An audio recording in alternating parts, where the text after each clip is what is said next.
안녕하세요. 반갑습니다. 저는 화요일 2시에 부자 마인드를 이야기하는 부자 마인드의 저자, 부자 멘토라고 합니다. 여러분 만나서 반갑습니다. 오늘은 90일 작가 프로젝트에 올리비에님께서 주최하신 그 작가님들이 여러 명 배출이 됐는데요. 그 중에서 제일 잘 나가는, 대박 잘 나가는 작가님을 모시고 이야기를 해보도록 하겠습니다.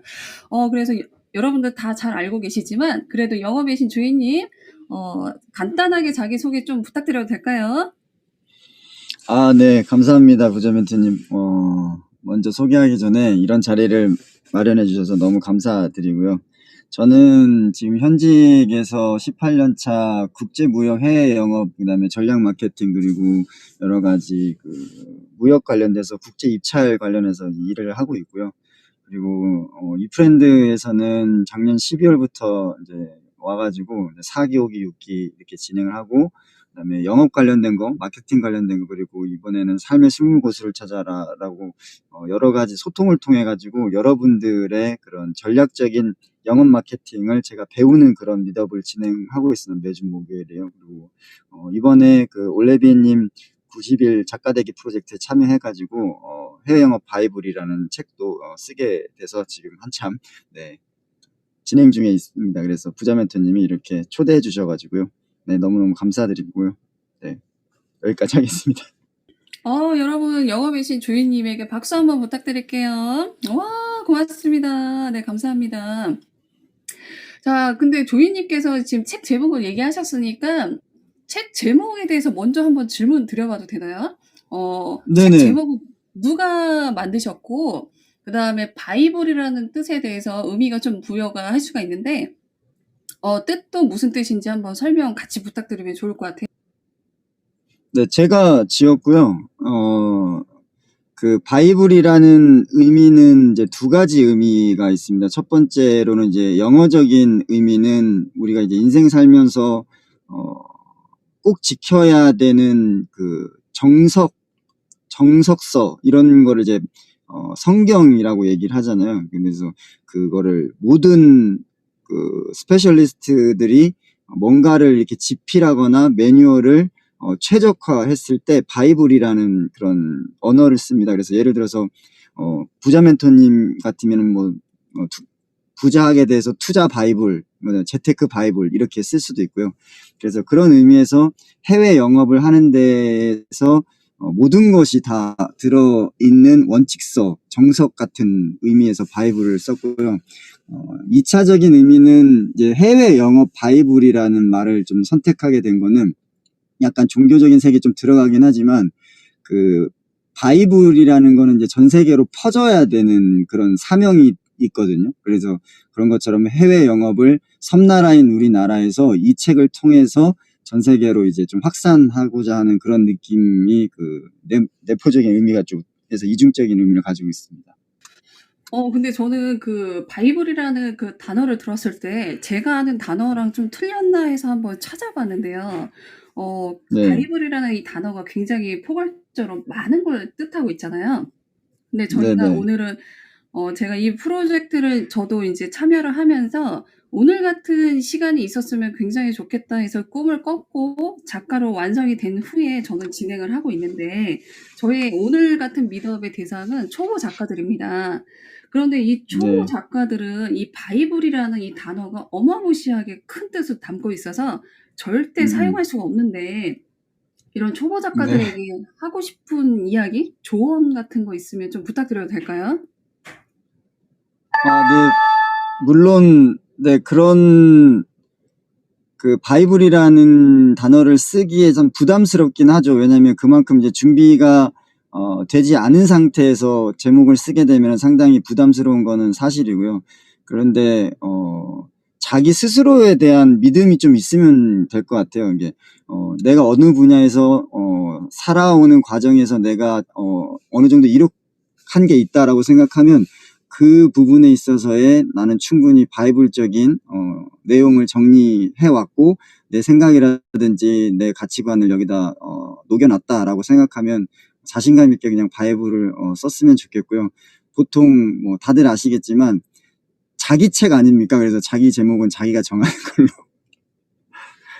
네, 그렇게 대답을 좀 드리고 감사합니다. 싶습니다. 네. 네. 저는 조이님이 당연히 훌륭한 말씀을 해주실 거라고 생각을 했지만, 자신에 대한 믿음이 있으면 된다라는 이야기가 나올 거라고 상상을 못 했는데요. 야, 역시 멋지십니다. 이때 이보스님 너무 감사드립니다. 그러면 다시 이제 90일 프로젝트 이제 쪽으로 다시 넘어와서 이야기를 여쭤본다 그러면, 영업의 신 조이님이 책을 쓰자마자 너무 잘 나가다 보니까 혹여라도 책을 쓰실 계획을 예전부터 하셨는지 아니면은 갑자기 쓰시게 됐는지 뭐 굉장히 여러 가지로 동기가 궁금합니다. 책을 쓰실 계획이 있으셨나요? 책을 쓰려고 생각을 한 적도 없고요. 네, 책을 쓸 계획도 당연히 생각이 없으니까 계획도 없었겠죠.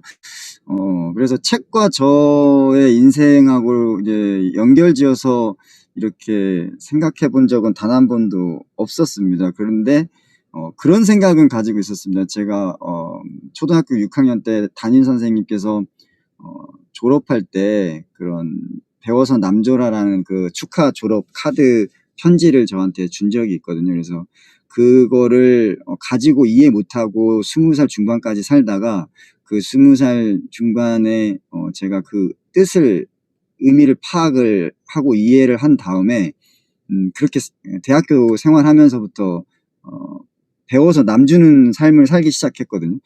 그렇게 살다 보니까 직장 생활도 이제 그렇게 하게 됐고, 그래서 조금 더 많이 정리해서 내 노하우라든지 이런 지식이라든지 지혜, 뭐 정보 같은 것들을 공유하는 삶을 좀 많이 살았던 것 같아요, 습관적으로.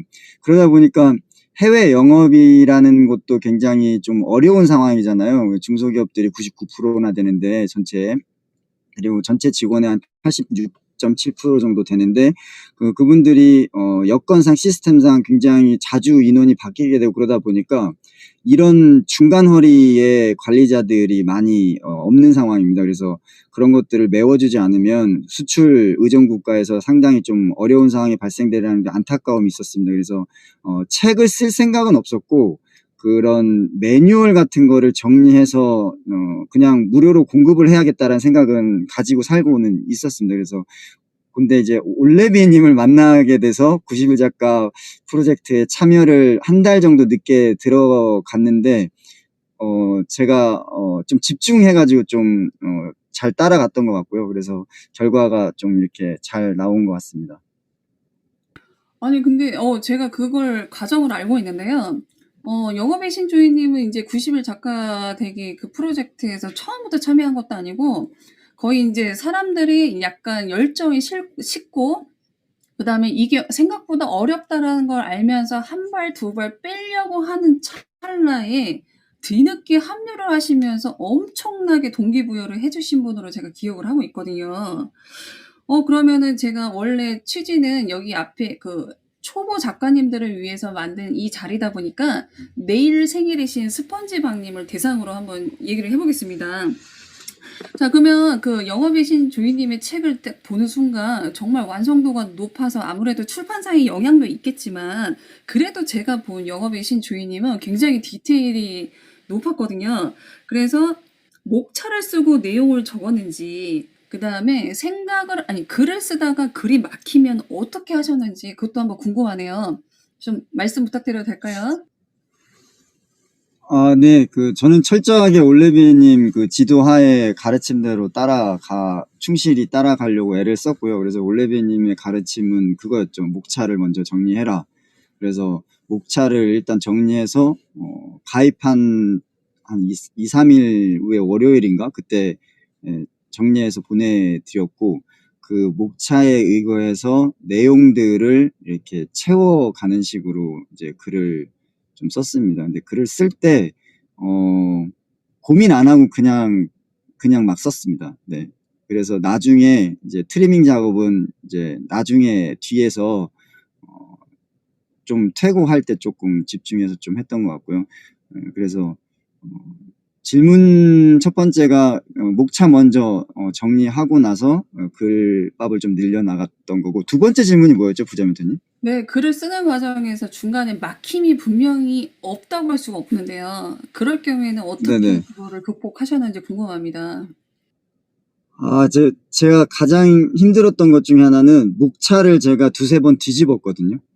목차를 두세 번 뒤집었는데 그거는 뭐냐면 처음에 욕심을 너무 많이 부려서 이게 바이블이다 보니까 해외 영업, 마케팅, 그다음에 무역 실무, 그리고 고객 지원, 그다음에 전략 경영까지 5개의 테마를 하나에 다 집어넣다 보니까 이게 페이지 수가 계산해 보니까 1200페이지가 넘어가는 거예요. 그래서 이거는 도저히 쓸 수가 없는 책이다라고 좀 고민해서 영업하고 마케팅만 추렸어요. 다시 목차를 뒤집었고, 그리고 했는데도 이제 600~700페이지가 계산이 예상이 돼서 아예 과감하게 한 번 더 뒤집어서 해외 영업만 지금 나온 거거든요. 그래서 이 부분도 뭐 올레이비엔님은 제가 그 투고전 원고를 다 드렸기 때문에 뭐 보셨겠지만 지금 나온 책의 40%는 뒤에 더 많습니다. 네, 근데 그것도 이제 출판사에서 너무 많다고 이제 잘린 거고, 그래서 지금 보여주는 책은 정말 해외 영어 파트에 최적화된 그런 바이블이었는데, 가장 힘들었던 거는 내가 계획했던 목차를 이렇게 뒤집었을 때, 그때 조금 좀 많이 힘들었던 것 같아요. 그럴 때 이제 극복 방법은 딱 놔야 됩니다. 딱 놓고 기분 전환을 시키는 게 가장 중요합니다. 거기에 빠져 있으면은 한 일주일, 2주일 또 글을 공포심 때문에 못 쓰게 되거든요. 그래서 제가 팁을 드리자면, 만약에 그런 상황이 발생되면은 그냥 딱 놓으시고 그냥 조금 좋아하는 음식이라든지 음악이라든지 공연이라든지 아니면 좋아하는 장소 가서 리프레시를 충분히 하시고, 그리고 각오를 다시 다지시고 오시면 좋은데, 각오 다지실 때 가장 좋은 것 중에 하나는 90일 작가 프로젝트에서 같이 작업하시는 분들하고 이야기를 하면서 서로 이제 응원을 이렇게 주고받고 격려를 주고받는 게 가장 큰 힘이 됐던 것 같습니다.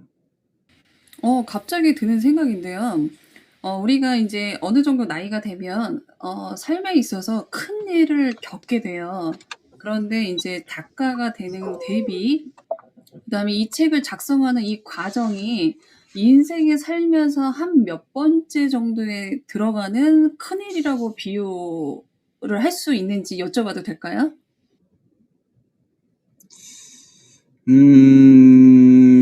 일단 제 인생에 있어서 터닝 포인트를 이렇게 말씀을 드리면 22살 때 그 호주로 여행을 가서 한국이라는 그런 영역을 벗어나서 세계적인 시각에 발을 떴다라는 그런 점이 하나가 있고요. 그때는 이제 제가 생각하는 그 한국이라는 개념은 메타버스 세상이라고 생각했습니다. 그래서 이 뉴스라든지 모든 신문, 그리고 나에게 전달해야 되는 정보들이 다 꾸며낸 얘기라고 생각했어요. 그래서 한국을 벗어나 봐야 그거를 좀 깰 수 있겠다 싶어가지고 용기를 내가지고 호주를 워킹홀리데이를 비자를 받아가지고 가서, 이게 넓은 세상이 있구나. 그러면 세계가 있다라는 건 지구도 있고 지구가 있다는 건 우주도 있겠구나 하면서 그 세계관이 굉장히 크게 넓어져서 이제 터닝 포인트가 하나 됐고요. 그리고 돌아와서 무한한 자신감이 생겼습니다. 왜냐면 그 전에는 그렇게 자신감이 극대화되진 않았었는데, 호주에서 영어권에서 이제 생활하다 보니까 영어로 이제 살아야 되잖아요. 그렇게 살다 보니까 영어로도 내가 이렇게 사는데 한국에 들어가면 무엇인지 다 할 수 있겠다는 무한 자신감이 들었습니다. 그래서 한국에 들어와서 뭐든지 자신감 있게 도전을 했던 것 같고, 그래서 뭐 저희가 지금 흔히 쓰고 있는 RFID, 그다음에 하이패스, 그다음에 태양광, 그리고 뭐 QLED, OLED, 그리고 나노 시스템, 그리고 여러 가지 각종 편의시설들의 핵심 기술들을 제가 2004년부터 세계 여행을 떠나기 전까지 우수한 그런 영국 벤더 또는 미국 벤더 그리고 독일 벤더들이랑 합작을 해가지고 제가 삼성이라든지 LG나 이제 현대 하이닉스 쪽에 제가 작업을 해가지고 이제 기술들이 들어온 게 많거든요. 그래서 열심히 살게 된 계기가 됐고, 마인드적으로, 철학적으로, 가치관적으로 조금 터닝 포인트가 한 번 있었는데, 그건 언제냐면 결혼을 하고 나서 제가 이제 저희 아내하고 1년 동안 세계 여행 일주를 한 적이 있습니다. 근데 그거를 하면서 한국이라는 문화적인 관성을 완전히 벗어나서, 그리고 나만의 그런 시간과 생각과 이런 가치관들을 정립할 수 있는 그런 시간을 가졌습니다. 그래서 그거를 통해서 저를 발견하게 됐어요. 진정한 저를 발견하게 되고, 그 저를 발견하면서 이제 앞으로 살아가야 될 방향성이라든지 이런 거를 얻어서 이제 들어오면서 반도체 쪽 이런 거를 제가 과감히 접고 이제 사람을 살리는 쪽 의료기기 쪽으로 이제 들어왔고, 수입 쪽보다는 이제 수출 쪽, 이제 웨어버리도 같이 되는 중소기업 쪽으로 이제 타겟을 잡아가지고 진행을 하게 됐습니다. 그렇게 해서 쭉 살아오다가 코로나 전까지 그렇게 살았고, 지금이 세 번째 터닝 포인트일 것 같습니다. 그래서 이 작가라는 타이틀을 생각지도 못했었는데, 우연찮게 올레베님을 만나게 됐고, 올레베님의 그 90일 작가 프로젝트에 동참하게 됐고, 또 열심히 이렇게 따라가다 보니까 어느새 책이 나왔고, 책을 투고하게 됐고, 그 다음에 이렇게 온오프라인에서 판매를 하게 되면서 이제 작가 타이틀을 얻게 된 거죠. 그래서 이 작가 타이틀을 얻음으로써 지금까지 살았던 그 비즈니스맨에서 창작자로 터닝 포인트를 또 잡는 계기가 됐습니다. 그래서 제가 봤을 때는 이번이 한 세 번째 정도 터닝 포인트가 되지 않았나 이렇게 생각하고 있습니다. 맞습니다. 이렇게 제가 질문을 드렸지만 말씀처럼 터닝 포인트가 분명히 맞는.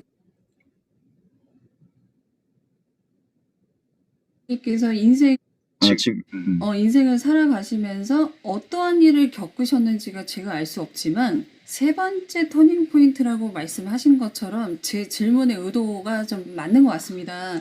저도 영업의 신 주인님처럼 대작을 만들진 않았지만 이 사소한 작은 저만의 책이 제가 인생을 살아오면서 저를 뛰어넘어야 하는 저의 한계를 넘기는 가장 위대한 일 중에 하나가 아니었을까라고 저도 개인적으로 생각하게 됩니다.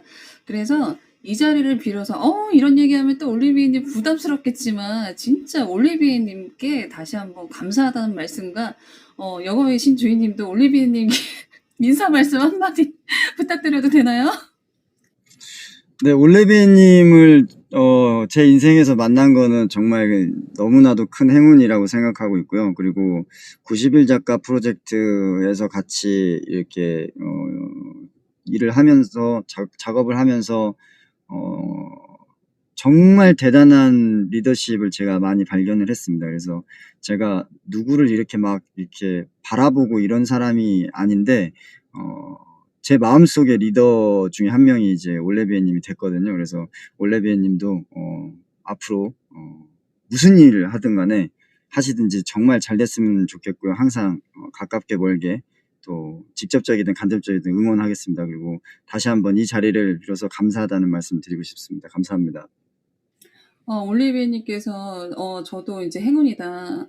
동기 작가라서 행운이시다. 그 다음에 이제 아까도 얘기하셨지만 작가 재질이 남다르시다. 그 다음에 멋있다. 될 놈은 될 것이다. 라고 얘기해 주셨고, 우리 예쁜 체리님께서 이제 같이 미더블 하고 싶다고 하셨는데, 체리님이 지금 안 계시는군요. 아마 영업의 신 조이님은 쉬운 남자이기 때문에 여러분들이 불러주시면 작가로서 언제든지 달려갈 거라고 생각을 합니다. 그래서 필요하신 게 있으시면 충분히 가까이에서 뵐 수도 있으니까 언제든지 문의하시면 될 것 같고요.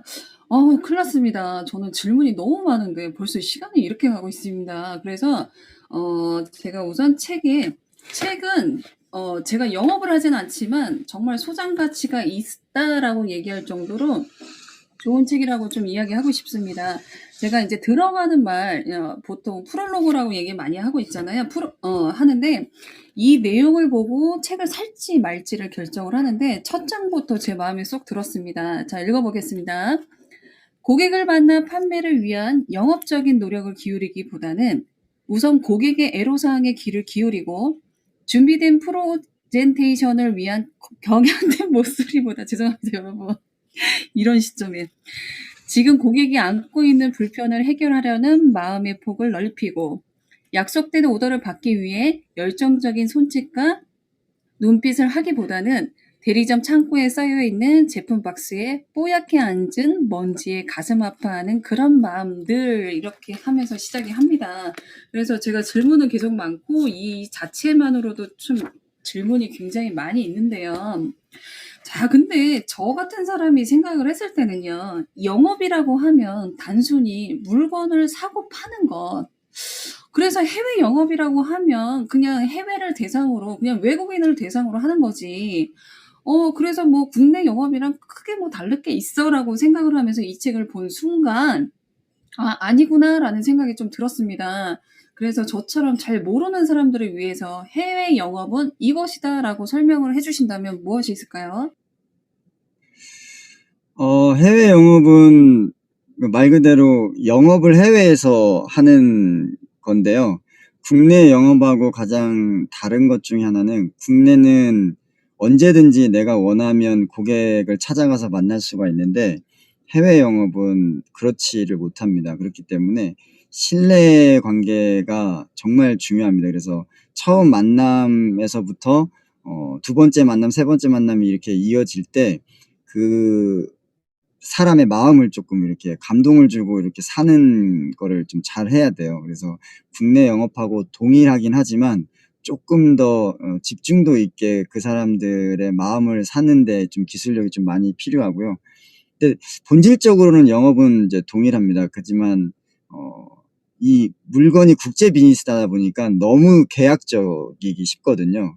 근데 이제 국내 영업처럼 그렇게 계약적으로만 할 수 없고 이 신뢰를 이제 좀 쌓아가야 되는데 그 신뢰를 쌓기 위한 노력이 필요한데 그 노력은 마음에서 나오는데 그 마음이 그냥 고객을 이제 숫자나 매출이나 이렇게 달러로 이렇게 여기고 매달 마감을 하게 되면 그런 마음이 들진 않거든요. 그래서 시작 말에 제가 써 놓은 그 마음으로 고객을 대해야지만이 해외 영업이 조금 예 원활하게 진행이 될 수 있는 그런 부분이 있기 때문에 제가 처음부터 그렇게 좀 시작말을 적게 됐습니다.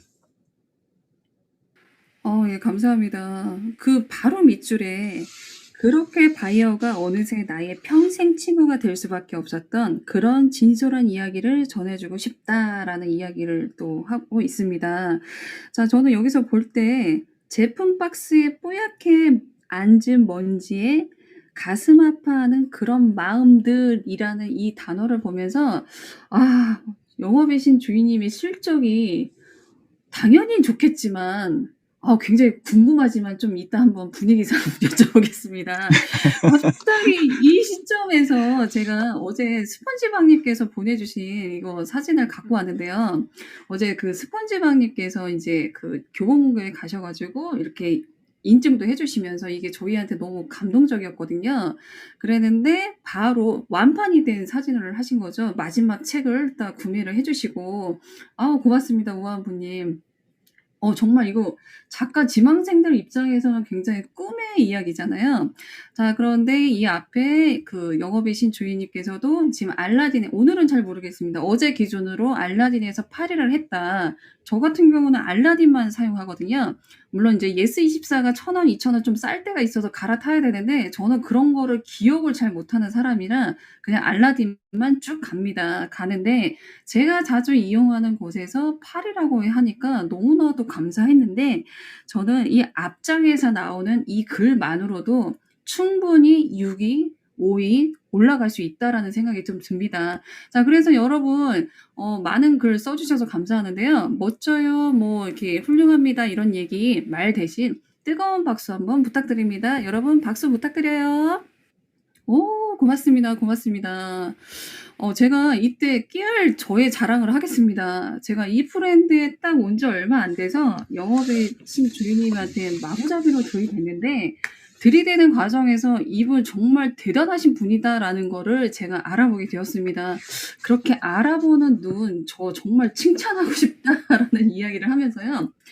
자 영업을 하기 위해서는 이성이 중요한가요? 감성이 중요한가요? 저는 개인적으로 궁금한 게 많습니다. 좀 우선 질문부터 드릴게요. 이성이 중요할까요? 감성이 중요할까요? 그 영업하는 데서는 뭐 이성 감성 두 개 다 뭐 상황에 따라서 중요한데 감성이 중요하죠. 예, 감성이 중요합니다. 왜냐면 저는 이렇게 생각하거든요. 영업하고 이렇게 연애하는 거하고 그리고 부자 되는 거, 성공학 그 개론의 원칙은 동일합니다. 그래서 돈을 벌 때도 이론적으로 계산하기보다는 돈을 인성화해서 대해야 되는 거고, 성공에 대한 나의 미래에 대한 그런 꿈도 계산적으로 접근하기보다는 내가 열망적으로 이게 갈망해야지 그게 얻어지는 것처럼 이 영업하고 연애도 동일한 것 같습니다. 이게 너무 계산적으로 다가가서 이해타산을 따지기보다는 내가 진정으로 그 사람을 사랑하게 되고 관심 갖게 되고 이해하게 되고 그 사람이 필요한 것들을 채워주게 되고 그 사람의 마음에 이런 울림이 생기고 감동이 생기면 이제 저를 이해하게 되고 저를 호감이 쌓고 저를 이제 좋아하게 되면 저를 봐서 제가 뭐 판매하는 상품이나 서비스가 아니라 저를 봐서 그것들을 이제 구매해주고 괜찮으면 또 주위 사람들에게 소개시켜주고 하기 때문에 이성적인 부분도 물론 필요하지만 감성적인 부분, 감정적인 부분이 훨씬 크다고 저는 생각합니다. 여러분, 이거 굉장히 중요한 포인트입니다. 여러분들이 만약에 작가를 준비하고 계신다 그러면 제가 본 작가님들은 이성적인 사람이기보다는 감성에 조금 치우치는 분들이 많다라고 저만의 생각을 하고 있는데요. 그 중에 한 대표적인 저도 세상을 살아가면서 너 왜 이렇게 감성적이니? 라는 이야기를 많이 듣고 살았습니다. 자, 근데 이런 얘기를 들어보지 못했다면 거꾸로 너는 왜 이렇게 감성적이니? 라고 이야기하는 사람이 본인일 수도 있죠. 자, 그 얘기는 무슨 얘기냐면 우리가 세상에 무슨 정보처럼 이야기하는 것 중에 난 굉장히 이성적인 사람이야. 난 이성적으로 따져서 내 말이 옳아라고 얘기하시는 분들이 주변에 생각보다 많습니다. 많지만 요즘에 또 너무나도 넘치는 정보에 의하면 이성보다 감성이 사람의 결정권과 사람의 마음을 움직인다라고 표현이 되어 있으니까 혹여라도 내가 너무 감정에 치우쳐서 무슨 행위를 했을 때 누군가가 지적질을 한다면 과감히 그 사람이 틀렸다라고 자신감 있게 말씀드리고 싶습니다. 물론 저의 생각이고요. 그다음에 영업의 신 조이님을 끌고 들어갑니다. 자, 이 얘기를 하는 이유는요. 이 앞에 보면 숟가락을 선물했던 해외 영업 바이어가 나오게 됩니다. 그때 어떻게 보면은 거래처와 거래처가 만나서 이 제품에 대해서 이론적으로 이익이 되고 그다음에 회사에 어떠한 그 영향력을 끼칠지를 따져야 되는 상황에 고객이 감성적으로 행동하는 게 있었거든요. 자, 그런데 그 얘기를 조금 바꿔서 얘기하면 이렇게 사소한 부분도 사람을 감동시킬 수 있는 당신이라면 난 당신과 함께 일을 해도 되겠다라는 메시지가 아닐까 생각을 합니다. 제가 조금 더 시간이 있었으면 그 내용을 좀 얘기하겠지만 영업의 신 조이님 혹시 저의 의견에 조금 더 붙여서 얘기해 주실 말씀이 있으실까요? 네네. 그 감성적이라는 부분이 일반적으로 생각했을 때 이성적이지 못한 사람들로 이렇게 쉽게 이렇게 치부하기 쉬운데 절대 그렇지 않거든요. 왜냐면 이성적인 사람들은 그거를 이제 계산을 하고 이렇게 하지만 그 감정적이고 감성적이신 분들은 이미 그 직관이라는 게 있습니다. 직관이라는 게 있어서 그런 예를 들어서 부자 멘토님이랑 저랑 이렇게 선을 보러 나갔는데 이제 부자 멘토님 부모님께서 저한테 이러는 거예요. 뭐 영업의 신 조이가 뭐 차도 좋고 집도 좋고 직장도 좋고 앞이 창창하고 엄청 다 스펙을 다 갖춰졌다. 그래서 너는 무조건 결혼해야 된다라고 해서 왔는데 부자 멘토님이 저 딱 보자마자 싫은 거예요. 그럼 감정적으로 싫다고 이렇게 거부를 하는 거잖아요. 근데 싫은 이유가 분명히 있는데 뭐라고 말은 못 하겠어요. 근데 이제 집에 돌아와서 나 싫다고 얘기를 했는데 부자 멘토님 부모님이 야, 너 이성적으로 한번 생각해봐라. 저런 사람이 어딨냐. 감정적으로 생각하지 말고. 하지만 그런 사람 둘이 결혼하면은 잘 못 삽니다. 그게 이제 그런 거거든요. 그래서 감정적으로 내가 판단한다는 거는 내가 분명하게 구분지어내서 설명할 수는 없지만 무언가가 걸리는 게 있기 때문에 선택하고 선택하지 않는 거거든요. 근데 그런 거를 제3자가 이성적으로 생각해서 그거는 너가 잘못된 거라고 생각했을 때, 그런 얘기를 들었을 때, 너무 그렇게, 막 안 듣고 무시하면 안 되겠지만, 자기 생각을 그렇게 접는 거는 아니라고 생각해요, 저도.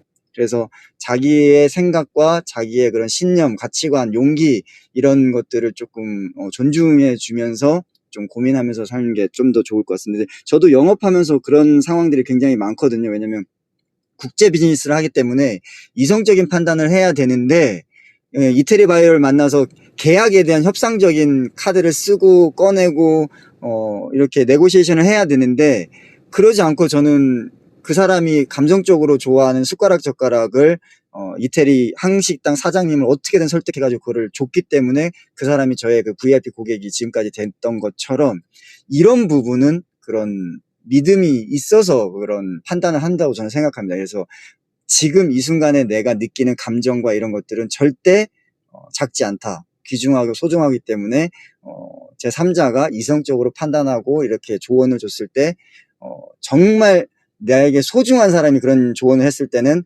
고민을 해보지만, 내가 생각했을 때 조금 그 밖에, 바운더리 밖에 있는 사람이 그렇게 비난하고 그렇게 조언을 했을 때는 자기의 그런 생각과 그런 감정에 조금 더 집중을 해야 되지 않나, 그런 생각을 저는 하고 일을 하고 있습니다. 행운정님이 오늘도 많이 배운다. 영업의 신 조이님 따라다니면 정말 배울 게 많습니다. 근데 행운정님의 말씀도 저희한테 좀 많은 배움을 알려주시는데요. 자기 자신의 감정을 소중히 여기자. 이게 굉장히 중요한 포인트인 것 같습니다. 자, 내가 어떤 일을 했을 때 내가 어떠한 감정을 갖고 있는지는 나만의 데이터이니까, 나만의 데이터들이 하나씩 하나씩 쌓이면서 어떠한 행위를 했을 때 당연히 나를 자학하는 사람은 별로 없겠죠. 근데 어렸을 때 환경에 따라서 자학하는 환경을 쫓아가는 사람이 분명히 있습니다. 그 소수를 뺀 나머지는 나를 좋은 환경으로 만들어주고 싶은데, 내가 무언가를 했을 때 기쁨이 넘치고 충만함이 느낀다면 그 방향으로 가는 게 옳다라고 생각이 되는데, 예전에 조이님한테 제가 한번 여쭤봤을 때 가슴이 떨리면 그것을 해야 된다라고 표현을 합니다. 그래서 나의 감정이, 나의 심장이 이 나이가 돼도 두근거리는 무언가를 찾는다면 여러분들은 참으로 행운아가 되지 않을까라고 생각을 합니다. 자, 이제 저만의 매력이 뿜뿜 넘치는 아주 유치한 질문을 좀 한번 해보겠습니다. 저는 이게 읽으면서도 궁금한 게 좀 많지만 그래도 묻고 싶었어요. 보통 이제 해외 영업을 하기 위해서 해외를 방문을 하면 그때그때마다 당연히 상황이 다 다르지만, 영업의 신 조이님은 관광을 하시나요, 혹시? 궁금합니다. 네, 당연히 해야죠. 네. 당연히 해야 되는 겁니다. 그거는. 이 말씀은 멋지네요. 아니, 일하기도 바쁜데 그 시간을 쪼개서 당연히 관광은 하고 싶지만 그래도 나는 회사의 임무를 지고 가는 대표자잖아요. 근데도 당연히 해야 그렇죠. 될까요?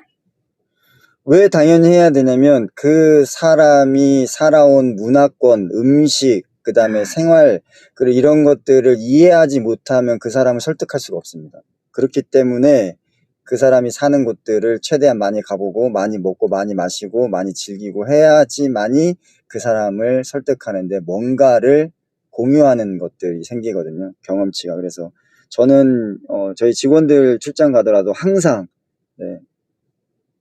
추천합니다. 이렇게 가야 될 곳도, 그리고 같이 가더라도 여유가 있으면 항상 관광지도 가고 좋은 데 가서 맛있는 것도 먹고 좋은 것도 보고, 그래서 미술관이라든지 문화를 습득할 수 있는 박물관이라든지 이런 것도 많이 가고요. 유적지도 많이 가고.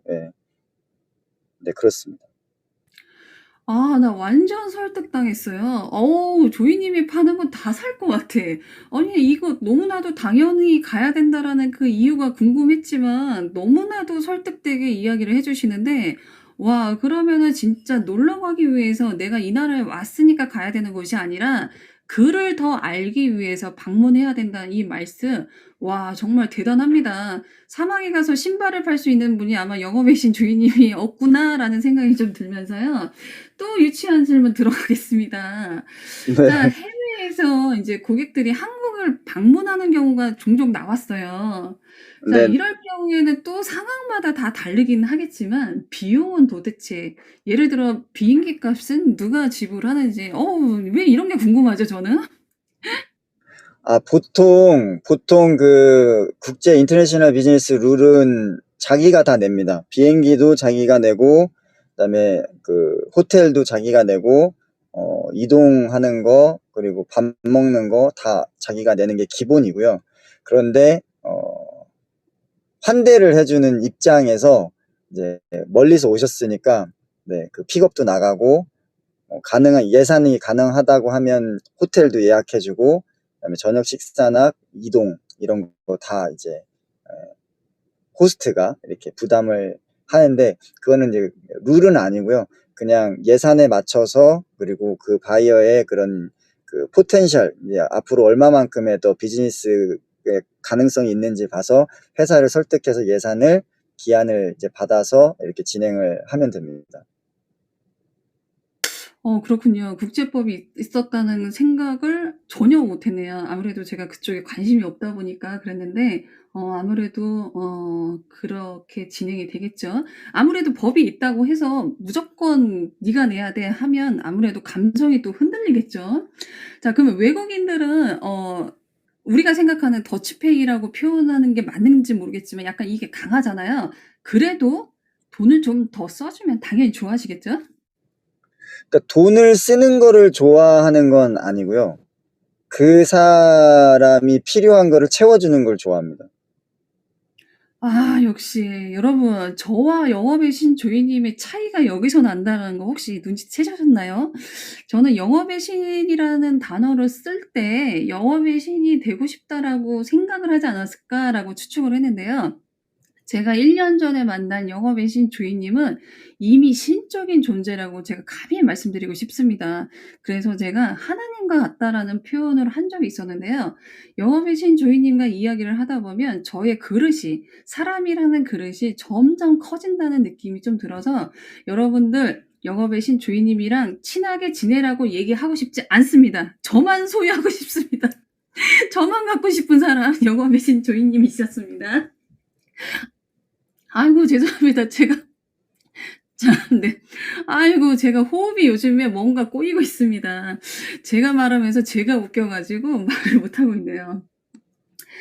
자, 그러면은 우리가 생각하는 영업사원은 물건을 사고 파는 행위라고 생각을 하지만 조이님이 생각하시는 영업이라고 정의한다면 아까 해외 영업도 얘기하셨지만 그냥 영업을 딱 정의한다면 무엇이라고 생각하시는지요? 제가 깨달은 게 하나 있는데요. 이 영업의 가장 근본은 상대방의 마음의 울림을 만들어내는 것입니다. 야, 진짜 오늘 진짜 주옥 같은 시간이라 제가 오늘 시간을 1 시간으로 최대한 맞추고 혹시라도 연장이 되면 8 시까지는 제가 생각을 하고 있었는데 역시나 제가 못한 질문들을 다음에 또 한 번 할 수 있는 기회를 만들어야겠다 생각이 드는데 영업의 신 주인님 그때도 혹시 응해 주실 생각이 있으신가요? 네, 언제나 영광입니다. 네, 초대해 주시 예 감사합니다. 네. 네네. 오늘은 90일 작가라는 그런 거 그다음에 해외 영업이라는 부분에 좀 포인트를 뒀다 그러면 다음에 제가 언제가 될지는 모르겠지만 만약에 다음에 한 번 더 진행을 한다 그러면 이 책에 대한 내용을 아마 더 많이 가지고 오지 않을까라는 생각이 듭니다. 제가 영업의 신 조이님의 책을 보면서 이건 제 입장이에요. '이분이 잘 되길 바라서 책을 한 권이라도 더 사 줬으면 좋겠다.' 그래서 오늘만큼은 선물하는 게 아니라 스스로 자발적으로 사줬으면 좋겠다라는 생각을 간절히 했습니다. 그래서 그중에 하나 '우리만의 북클럽, 북토론을 해 보면 어떨까?'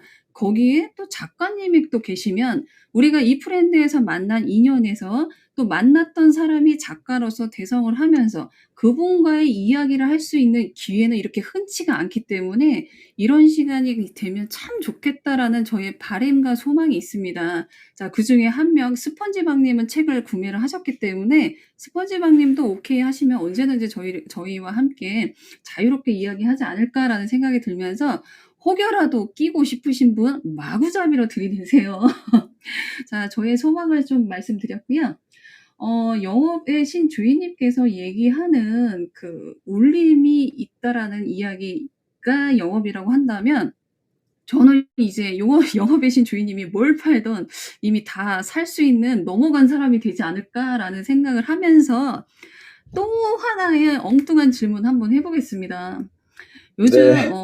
네트워크 마킹이라고 얘기를 많이 하지만 쉽게 좀 나쁘게 표현한다면 다단계 하시는 분이 굉장히 많습니다.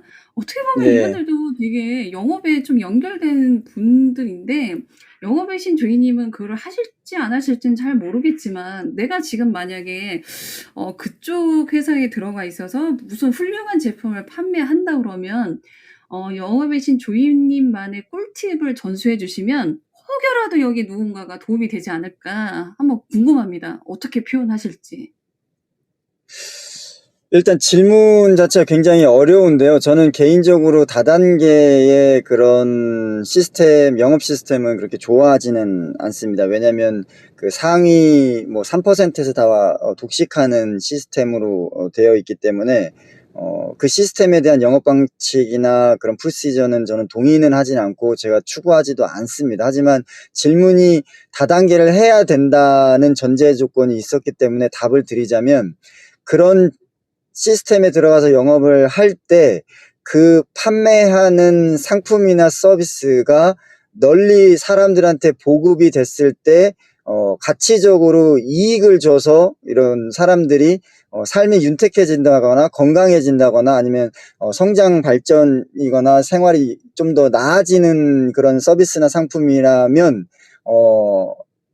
괜찮다고 봅니다. 왜냐하면 그 활동 자체가 인류에 공헌하는 거거든요. 그렇기 때문에. 근데 그 안에서의 그 전략적인 부분은 어떻게 뭐 있냐고 하면, 위쪽은 신경 안 쓰셔도 됩니다. 다단계에서는 아래쪽을 챙기셔야 되는데, 그 아래쪽을 챙기실 때도 그 사람들을 이렇게 많이 이렇게 해가지고 퍼뜨리는 그런 생각보다는 그 사람들 필요한 것들 이렇게 챙겨주면서 이렇게 같이 감정을 공유하는 방법을 좀 추천드립니다. 왜냐면 사람들은 희노애락 그리고 공포가 있잖아요. 근데 그런 거를 있을 때 감정을 공유해 주는 사람이 오래된 친구처럼 기억에 남고 신뢰도가 높아집니다. 그래서 항상 자기 필요할 때 연락하기보다는 축하할 때 연락해 주고, 그다음에 슬퍼할 때 같이 나눠 주고, 그리고 무서울 때 옆에 있어 주고, 뭐 이렇게 감정적인 희노애락 공포를 같이 이렇게 하는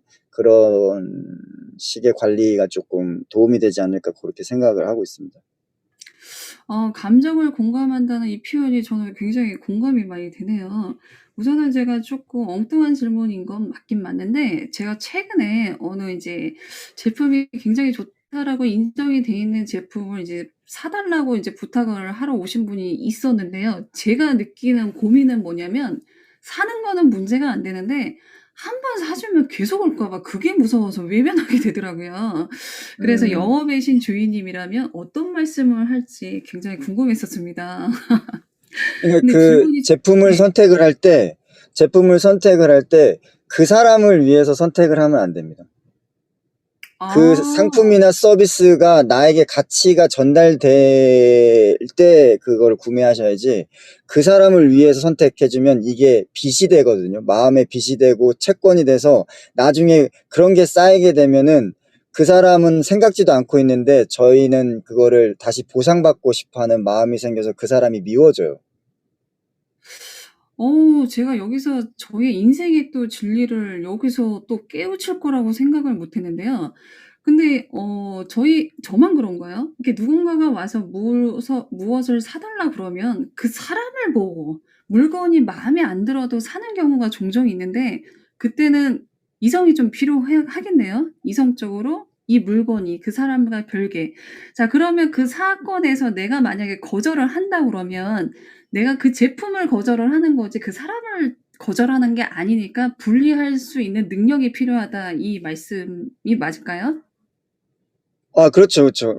제가 그 상품과 서비스가 아직 내가 필요하지 않는 거지, 그 사람에 대한 그런 그 문전박대나 그 사람을 이렇게 생각하는 건 아니죠. 그래서 그 거절을 할 때도 그 사람을 존중하면서 거절을 하는 게 좋습니다. 이제 그 사람을 이제 방문을 했다면 최대한 따뜻한 자리를 주고 따뜻한 인사말과 미소를 주면서 차를 마시다든가 음식을 나누면서 얘기하지만 이 상품과 서비스는 지금 나에게는 필요하지 않다라고 이렇게 정중하게 이렇게 얘기를 해주시면 아마 그분들도 그렇게 마음이 상하지는 않을 거예요. 네.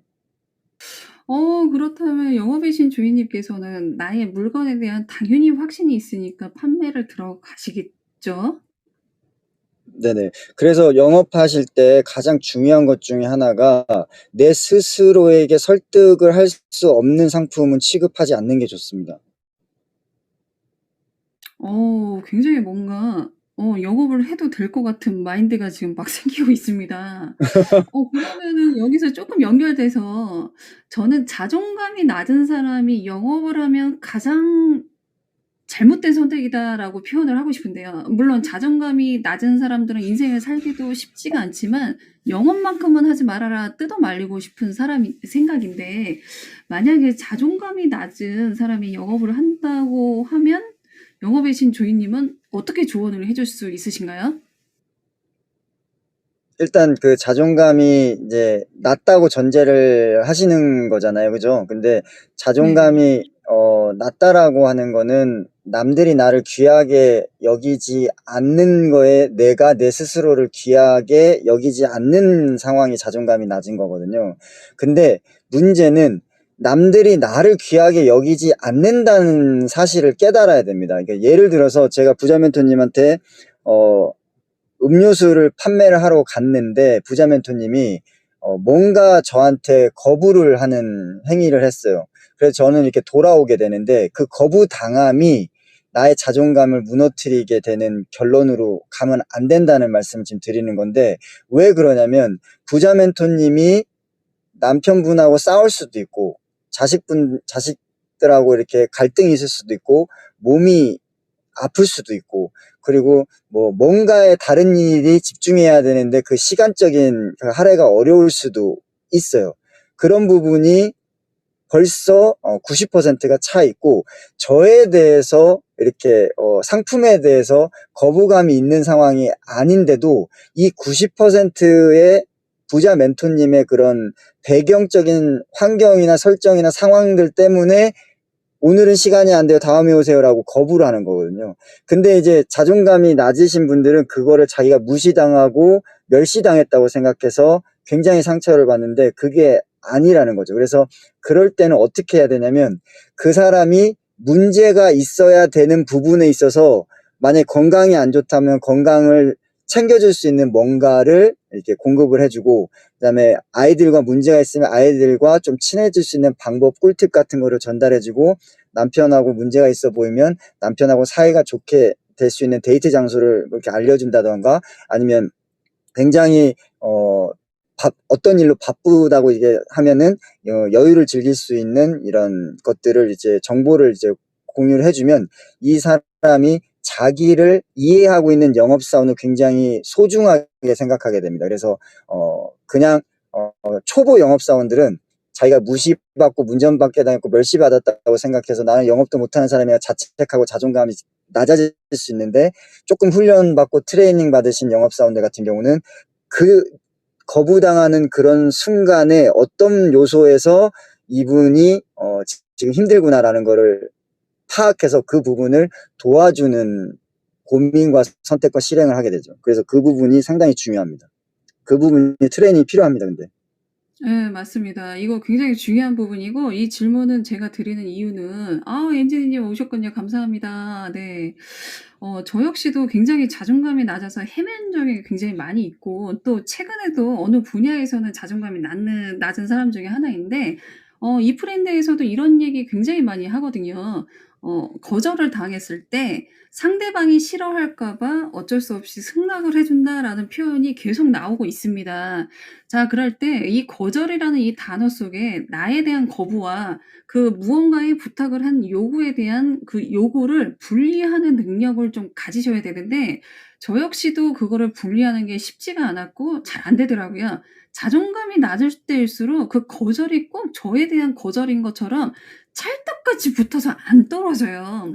그러긴 하지만 이런 이야기를 계속 듣고 스스로가 트레이닝을 한다 그러면 분명히 누군가가 거절을 하더라도 상처받지 않고 당연한 요구에 대한 yes 아니면 no라는 대답으로 생각해 주셨으면 어떨까라는 생각이 좀 듭니다. 자, 그래서 초보 작가님들에게 얘기합니다. 내 글이 누군가한테는 큰 도움이 안 될 수도 있다라는 거가 이게 중요한 거지, '내가 문제가 있다.'라고 생각하시지 말고, 다만 이 초보 작가라는 건 내가 글을 써본 경험이 없기 때문에 초보라는 단어가 붙는 것이고, 우리가 초보에서 멈출 책을 한 권만 쓰고 던질 사람이라면 쪼끔 다르겠지만 계속 써 나갈 사람이라면 분명히 좋은 책이 나올 수 있기 때문에, 그럼에도 불구하고 좀 걸어갔으면 좋겠다라고 얘기하면서, 조이님은 실적이 좋은 영업사원이냐고 물어봐도 되나요? 네, 물어보셔도 됩니다. 대답을 해드려야 되나요? 대답해 주시면 좋죠. 네, 저는 실적이 좀 굉장히 좋았던 걸로 기억합니다. 네, 왜냐면 저는 그 만나는 모든 사람들, 그리고 제가 노력할 수 있는 모든 기회들을 절대 순간순간에 최선을 다하지 않은 적이 없습니다. 그래서 그 어떤 프로젝트나 오더나 이런 것들을 만났을 때 뭐 두려워하거나 무서워한 적이 없고, 그때 내가 할 수 있는 최선을 항상 다했기 때문에 항상 끝은 좋았고, 그리고 그 대하는 상대를 항상 진심으로 제가 사랑하는 마음으로 이렇게 환대하고 여기고 서비스를 하고 계속 관계를 유지했기 때문에 10년이 지나서 저한테 돌아오는 고객들도 있었거든요. 그래서 이거는 이제 누적이라고 봅니다. 그래서 처음에는 조금 빚을 바라진 않지만 1, 2, 3년, 4, 5, 6년 이렇게 지나다 보면은 지금까지 지속적으로 했던 그런 관계에서 이제 빚이 복리처럼 엄청나게 늘어나거든요. 그래서 그런 실적 부분에 있어서도 자동적으로 이렇게 오더가 들어오는 그런 환경을 조금 경험을 한 적이 있던 것 같습니다. 그래서 일찍 관리자도 좀 달았던 것 같고요. 제가 생각할 때도 영업이신 조이님은 실적이 좋았을 것 같아서 제가 좀 엉뚱하지만 한번 질문을 드렸더니 역시나 뻔한 대답이었습니다. 여러분 죄송합니다. 아니, 이게 질문은 아직도 많은데 시간은 거의 1 시간이 돼서 제가 쪼끔 속도를 내면서 질문 몇 개는 가감히 포기해야 될 것 같은데요. 제가 갑자기 책의 이야기를 좀 하고 싶습니다. 인제 페이지로 얘기하면 85 페이지에 나오는 상황별 보고의 마감 보고라는 이 글을 보면서 제가 영업에 너무 관심이 없어서 그런지 이런 글이 또 마음에 와 닿더라고요. 읽어 보겠습니다. "영업사원에게 마감이란 한 달의 업무를 마무리하고 정리한다는 뜻이 아니다. 사업 계획에서 할당받은 매출 수치로 월별로 팀장과 협의하여 상황에 맞게 조정하고 최종적으로 약속한 매출 수치를 반드시 만들어내겠다는 서로의 약속이다."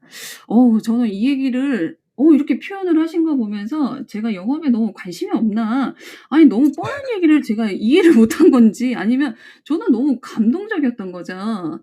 자, 이 얘기를 거꾸로 얘기한다면 훌륭한 영업사원은 자신이 한 약속을 지키는 사람이다. 자, 그리고 성공자로 연결을 한다 그러면 자기가 말하고 자기가 지키는 사람이 성공자이다. 자, 그래서 우리가 작가가 되기라고 스스로 결심을 하고 그 길을 걸어가고 있다면 마침표를 반드시 찍어내야 되지 않을까라고 얘기하면서요. 저도 이제 영업사원, 그다음에 연애 잘하는 사람, 그다음에 부자들을 굉장히 좋아하는데, 그들의 특징은 그 순간, 매 순간에 굉장히 열정과 에너지를 다 쏟으면서 충실히 굉장히 열심히 사는 사람이라고 생각을 합니다. 그런데 오늘 영업이신 주인님께서도 제가 이제 이렇게 한다고 하니까 벌써 30분 전에 이 프렌드에 접속을 해서 제가 깜짝 놀랐던 거죠. 주인님에게 궁금한 게 있어요. 어떤 사람도 다 거절 안 하고 잘 대하시겠지만 그래도 사람이잖아. 나는 사람을 볼 때 이걸 제일 먼저 본다. 이걸 우선으로 생각한다라는 게 혹시 있을까요? 저는 약간 무례하고 남에게 피해 주고 거짓말하는 사람은 정말 만나려 하지 않습니다. 음. 뭐 어떤 면에서는 굉장히 당연한 얘기겠죠. 그러면은 그런 피해를 주는 사람은 겪어봐야지 나오기 때문에 사람은 누구든 거르지 않고 모두 다 훌륭한 사람이기 때문에 우선으로 뭘 보는 게 없이 있는 그대로 봐준다라는 조이님의 평소의 이야기가 생각이 납니다. 자, 이제 마지막 질문을 드릴게요. 저 책에 보면 글로벌 시장은 79.5천만 명, 그 다음에 한국 인원은 5,184명이라고 얘기를 하십니다. 자, 그 얘기는 한국은 5,000명밖에 안 되지만 글로벌은 79.5천만 명이 되니까 훨씬 시장이 한국 시장만 보기보다는 세계 시장이 훨씬 더 크다. 그렇기 때문에 해외 영업을 해야 된다라는 내용이 나와 있기는 하는데 저희가 아직은 해외로 영업을 할 만한 일은 아직 없다고 생각을 합니다. 그래서 그거를 이 프렌드로 바꿔서 이야기한다면 이 프렌드에서 지금 글로벌이 오픈이 되었어요. 자, 제가 이 네. 글로벌이 오픈이 되기 전에 영어라고 이제 하나를 놨을 때 많은 분들한테 여쭤봤습니다. 지금이라도 영어를 공부해야 되느냐라고 얘기했을 때 번역기가 있기 때문에 굳이 할 필요가 없다라고 했는데 지금 이 프렌드에서 글로벌이 딱 오픈이 되니까 만약에 영어라면 지금이라도 영어를 공부를 해야 되나요? 조이님의 생각은 어떠신지 궁금합니다. 이 프렌드가 전제죠, 지금 질문하시는 게. 그렇죠. 여기 계신 분들은 이 예. 브랜드로 글로벌이 오픈이 됐기 때문에. 네. 질문에 대한 대답은 공부를 해야죠. 왜냐면 글로벌의 그 글로벌 스탠다드 랭귀지는 영어이기 때문에 공부를 해야 되는데 지금 현재 상황이 어느 정도 수준이 되신 분들은 금방 마스터를 하실 거고 이제 기초에서 조금 시작한 지 얼마 안 되신 분들은 상당히 긴 시간이 필요할 텐데 문제는 그거를 시도하지 않는 게 가장 큰 문제고요.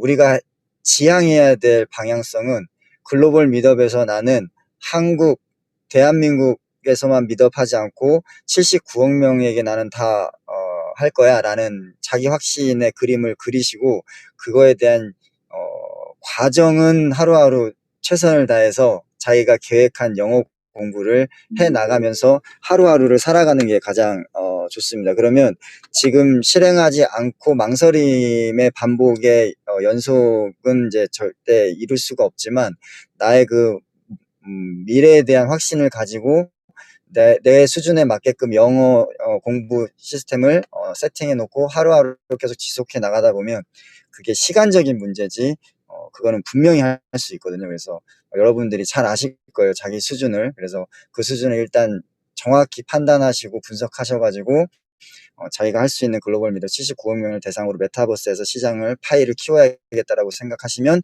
지금 계획하시고 하루하루 실행하시고 지속하시는 그런 지속력 이런 거, 실행력 이런 것들이 상당히 중요할 것 같습니다. 와, 감사합니다. 이제 지금 채팅창에 보니까 기가 막힌 글이 하나 올라왔네요. 스펀지방이 내일이 생일인데 벌써 저희가 먼저 감동을 받네요. 정말 태어나 주셔서 감사합니다.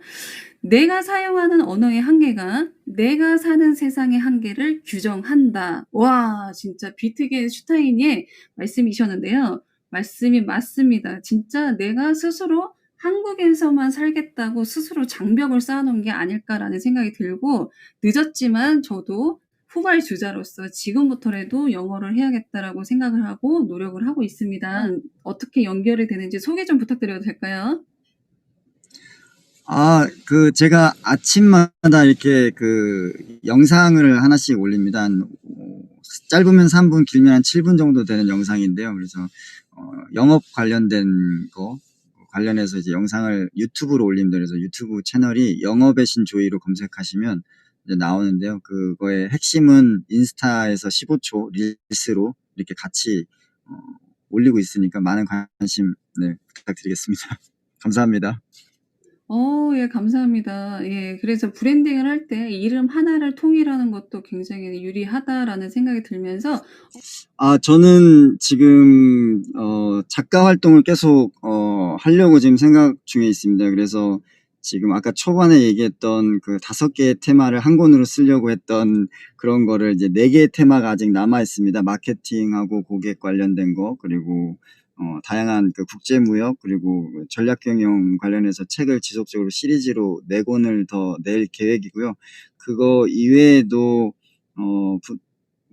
부자 멘토님이 지금 책을 이렇게 쭉 쓰시는 것처럼 저도 메타버스, 그리고 세계 경제 관련된 부분, 그리고 미국 주식 관련된 부분, 여기 조금 테마가 어렵지만 우리가 꼭 알아야 되는 것들이 있잖아요. 그런 요소들을 아들 희망이하고 같이 공동 저자로 지금 작업을 하고 있습니다. 그래서 누구나 봐도 쉽게 이해할 수 있는 그런 책들도 지금 준비 중에 있고요. 예, 그래서 작가 활동을 조금 지속적으로 진행을 해 나갈 것 같습니다. 많은 응원과 관심 부탁드리겠습니다. 감사합니다.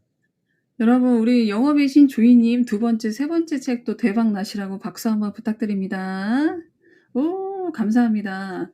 이제 진짜 마지막 정리하는 의미에서 제가 2페이지를 읽어보도록 하겠습니다. 책의 후반쯤에 이렇게 거의 마지막에 나오는 글인데요. 제가 또 더듬거리지 않고 잘 읽기를 바라는데, 제목이 글을 위한 영업입니다. 이거 채영님, 작가님 직접 쓰신 거 맞죠? 네, 제가 처음 쓴 시입니다. 와, 제가 너무 감동을 해서 이거를 띄울까 말까 하다가 그냥 저의 음성으로 읽고 혹시라도 감동적이신 분들은 책을 사서 보시길 제가 권하면서요. 자, 글을 위한 영업, 채영. 영업이란 상대의 마음에 울림을 만들어주는 것이다. 울림이란 고객의 마음에 감동을 피우는 것이다. 감동이란 오감의 즐거움이다. 보고, 듣고, 냄새 맡고, 맛보고, 그리고 촉각으로 느끼는 오감의 즐거움이란 무언가를 또다시 만나고 싶어하는 그리움이다.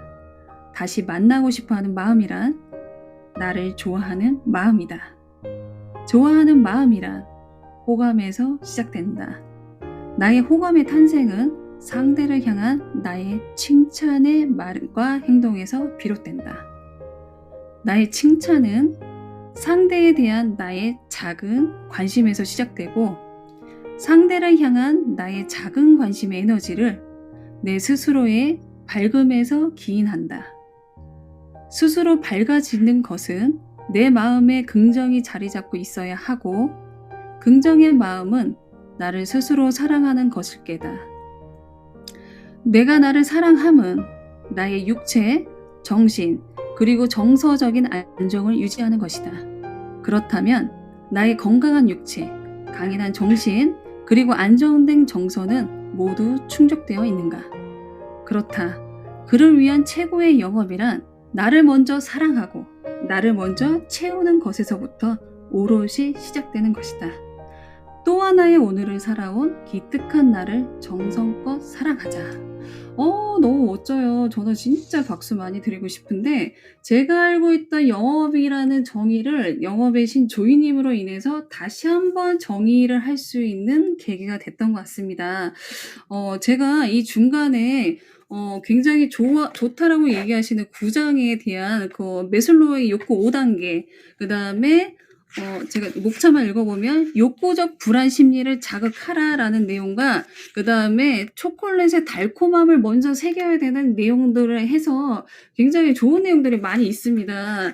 그런데 이 이야기는 혹시 궁금하시면 교보문고난 예스24 저는 며칠 전에 카톡으로 또 책을 선물했습니다. 요즘 시대는 이런 세상이기 때문에 한 번쯤 보시면 어떨까 생각을 하면서요. 영업의 신 주인님의 책을 사던 안 사던 여러분들의 자유입니다. 하지만 같은 곳에서 같이 지내고 그다음에 분명히 배울 게 있고 존경받을 만한 사람이라면 가감히 2만 원도 안 되는 값을 지불하는 것도 제 생각에는 부자가 되는 비결이라고 생각을 합니다. 자, 여러분들 혹시라도 부자가 되고 싶다는 생각이 조금이라도 있다면 사람이 모여야 됩니다. 사람을 모이게 하려고 하면 영업이 꼭 목적이 아니라 내 자신을 파는 것도 하나의 영업으로 연결이 돼서요. 내가 재미가 있거나 유익한 사람이 되거나 공감적이거나 아니면 정보를 주거나 호기심이 있거나 매력이 있는 사람이 된다면 나는 돈이 많이 벌 수 있는 사람이라고 생각이 되지만 가끔은 이렇게 영업의 신 조이님과 거리가 있는 사람일지라도 이분이 잘 되길 간절히 바라는 마음에 책 한 권 사주시면 이 마음의 파장이 나한테 언젠가는 돌아온다고 생각합니다. 자, 그 얘기는 진짜 부자가 되고 싶다면 남을 배려할 줄 아는 이 마음에서도 나를 부의 길로 연결해주는 길목이라고 생각을 하면서 마무리하겠습니다. 자, 어쨌든 저희 책은 아니지만 과감히 한 권 정도는 투자해도 괜찮다라는 생각이 들고요. 그 다음에 이 책을 사시면 저한테 한번 연락 주시면 우리들만의 북 콘서트를 충분히 할 수 있고요. 그 다음에 내가 편안하게 얼마든지 주인님한테 물어볼 수 있고 어쩜 이런 상황에서 이런 거를 쓸 수 있을까라고 질문도 하시면서 나는 이런 고민이 있는데 좀 어떻게 생각하시나요? 라고 이야기할 수 있고요. 물론 모여서도 괜찮게 하지만 개인적으로 영업의 신 주인님 쉬운 사람이다 보니까 언제든지 불러서 여쭤보시면 정말 좋을 것 같습니다. 그래서 저는 영업의 신 주인님에게 저의 질문에 대한 값을 치러본 적이 없는데요. 여러분들은 선지불을 하신 다음에 후 취득하시는 거 어떨까 하면서 마무리해 보려고 합니다. 오늘의 시간이 어떠는지 모르겠는데요. 영업의 신 주인님 오늘 어떠셨는지 좀 궁금한데 말씀 여쭤봐도 될까요? 네, 제가 이프렌드 들어와서 처음으로 콜라보를 진행했던 분이 이제 부자 멘토님이시고요. 부자 멘토님 그 인연을 통해서 이제 이프렌드 내에서도 이제 고민 상담이라든지 뭐 성공의 마스터 이런 것들도 이제 같이 콜라보를 진행을 계속 했었습니다. 그래서 부자 멘토님을 만나서 제가 항상 해드린 말이 있는데 부자 멘토님은 이제 잘 될 것 같은 그런 기운이 좀 제가 많이 느껴져서 제가 옆에 딱 달라붙어 있거든요. 그래서 부자 멘토님 언제든지 불러주시면 제가 할 수 있는 일은 최선을 다해서 이제 도움을 드릴 거고요. 그리고 여러분들 이렇게 귀중한 시간에 오늘 이렇게 자리 참석해 주시고 이렇게 박수 쳐 주시고 하트 날려 주시고 엄지척 해 주시고 이렇게 채팅 주셔 가지고 너무너무 감사드립니다. 그리고 언제든지 뭐 질문이라든지 도움이 필요하시면 부자 멘토님을 통해서든 아니면 저에게 직접적으로 이렇게 메시지나 DM 주시면 제가 할 수 있는 일에 대해서는 최선을 다해서 도움을 드리도록 노력하는 영업의 신 조이가 되겠습니다. 오늘 정말 시간 내주셔서 감사드리고요. 부자 멘토님 자리 만들어주셔서 너무너무 감사합니다. 여러분 영업의 신 주인님께 박수 한번 부탁드립니다. 박수! 우! 감사합니다. 감사합니다. 자, 이렇게 해서 이제 슬슬 마무리해 보려고 하는데요. 혹시 사진 찍기 가능하신 분들은 앞으로 나오셔 가지고 같이 한번 사진을 찍어보는 영광의 순간을 저에게 선물해 주시면 제가 너무 감사할 것 같습니다. 이 꽃과 같이 예쁜 마음이 전달이 됐으면 좋겠다는 생각이 들면서 와, 감사합니다. 찰칵 선물. 오, 박수.